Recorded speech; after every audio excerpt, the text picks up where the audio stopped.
Dans le vivant, tous les organismes ont besoin d'énergie pour fonctionner. Qu'ils soient unicellulaires ou pluricellulaires, ils partagent des mécanismes similaires pour produire cette énergie, utilisant le même type de molécules en milieu oxygéné ou non oxygéné. Des scientifiques du CNRS étudient l'une de ces molécules pour comprendre son fonctionnement et son évolution à travers les âges.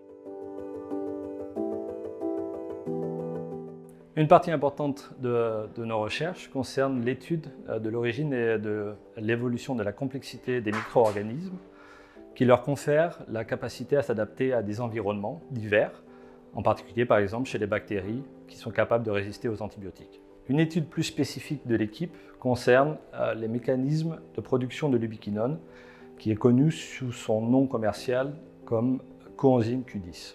L'ubiquinone est une molécule fondamentale dans les processus de production de l'énergie des organismes et une mauvaise production de cette molécule conduit par exemple à des maladies graves chez l'humain. Dans l'équipe, on utilise une approche interdisciplinaire pour aborder le problème de la production de l'ubiquinone, en particulier chez les bactéries. On utilise la biochimie pour étudier les réactions qui sont impliquées dans la voie de synthèse de l'ubiquinone. Ces réactions sont catalysées par des enzymes qui sont des protéines, qui sont codées par des gènes. Et donc on utilise la bioinformatique et les techniques d'intelligence artificielle pour étudier les séquences de ces gènes et pour proposer des scénarios d'évolution. Enfin, nous utilisons également la biologie moléculaire pour modifier les génomes des bactéries et étudier des gènes artificiels ou d'intérêt.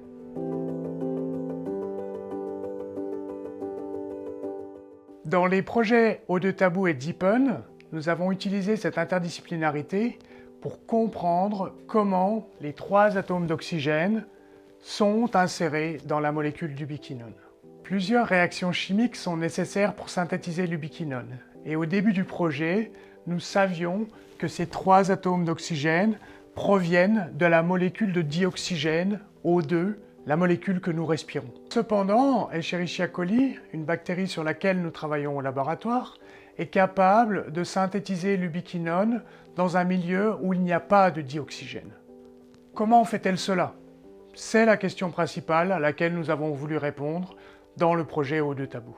Nous avons découvert 2 protéines que nous avons appelées UbiU et UbiV qui insèrent ces 3 atomes d'oxygène à partir d'une molécule organique, le préphénate. C'est une réaction chimique complètement nouvelle qui est probablement utilisée par d'autres protéines dans d'autres voies métaboliques et qui va pouvoir permettre aux bactéries de se développer dans des environnements sans dioxygène. Grâce à des outils bioinformatiques permettant d'inférer des scénarios évolutifs sur la base des séquences de gènes, nous avons pu montrer qu'UbiU et UbiV sont largement répandus chez les bactéries et qu'elles sont très anciennes.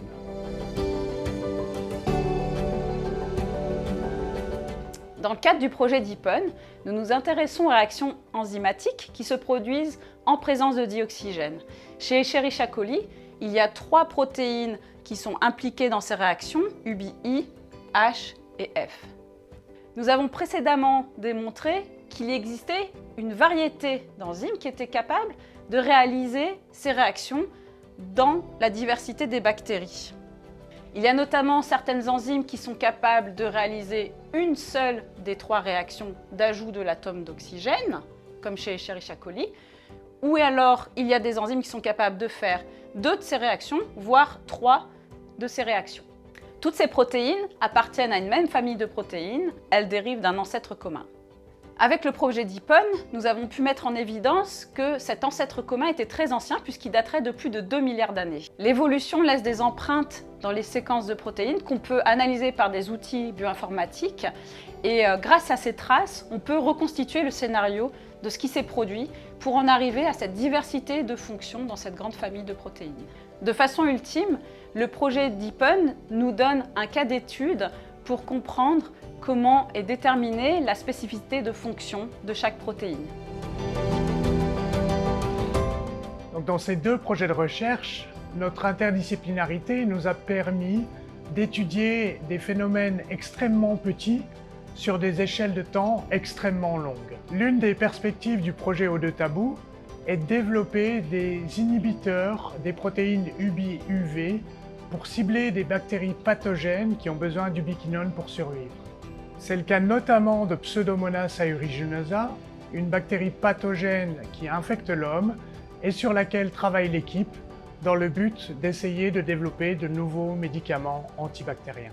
Et le projet DEEPN nous a permis de retracer la généalogie et l'évolution des molécules qui synthétisent l'ubiquinone et de comprendre comment elles ont changé de fonction. C'est ce type de changement de fonction que nous essayons maintenant de reproduire au laboratoire. Cela pourrait nous aider à modifier d'autres protéines en vue de leur faire synthétiser des molécules d'intérêt biotechnologique ou pharmaceutique. En résumé, grâce à notre collaboration au sein de l'équipe TRI, nous pouvons aller beaucoup plus loin dans nos recherches que si nous travaillions de manière isolée. C'est donc une aventure humaine et scientifique incroyablement enrichissante.